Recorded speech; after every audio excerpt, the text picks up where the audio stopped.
নমস্কার, এনি 24 চ্যানেলে সকল দর্শক শ্রোতাদের জানাই স্বাগত। আমি অর্পিতা ধর। জ্বালামুখী ভাষণ দিয়ে চা বাগানের ভাই বোনদের অন্যায় অবিচারের বিরুদ্ধে রুখে দাঁড়াবার জন্য উদ্বুদ্ধ করলেন সারা আসাম আদিবাসী ছাত্র সংস্থার রাজ্যিক সভাপতি রাজেন হর। রবিবার কাছাড় জেলার জালালপুর গুমরা চা বাগানে বিকেলে সংস্থার সদস্যদের সঙ্গে নিয়ে চা বাগানের ভাই বোনদের উপস্থিতিতে সভা অনুষ্ঠিত হয়। সভায় সারা আসাম আদিবাসী ছাত্র সংস্থার রাজ্যিক সভাপতি রাজেন হর বিভিন্ন বিষয় নিয়ে বক্তব্য রাখেন। বিশেষ করে চা বাগান এলাকার দুঃখ দুর্দশার কথা তিনি তুলে ধরেন। আশা করেন আসাম সরকার চা বাগান এলাকার প্রতি সুদৃষ্টিতে দেখবেন এবং শীঘ্রই সমস্যার সমাধান করবেন। শিলচর থেকে সাংবাদিক রাজুদের রিপোর্ট।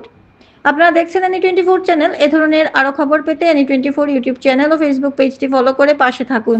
সকলকে জোহার। আজি আমি কাছাড় ডিস্ট্রিক্টত বৰাকভেলীত আহিছোঁ। সদৌ অসম আদিবাসী ছাত্ৰ সন্থা মই প্ৰথমবাৰ দায়িত্ব লোৱাৰ লগে লগে শিলচৰত আহি পাইছোঁ।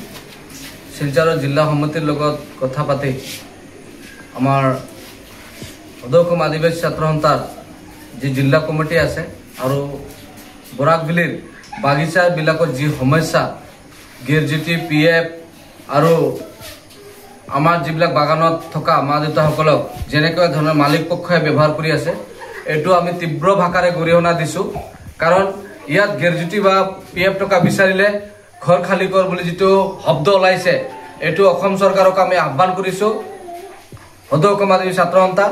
কাৰণ অসমৰ আদিবাসীসকলক চাহ বাগানত থকা আদিবাসীসকলক মাটি পাট্টা দিব লাগে বুলি আমি যি আন্দোলন, এই আন্দোলনটো বৰাকভেলীত হয়তো আজিলৈকে এইটো লাগু হোৱা নাই। আৰু মেনেজমেণ্টৰ যি দাদাগিৰি বা ধমকি এইটো বন্ধ কৰক।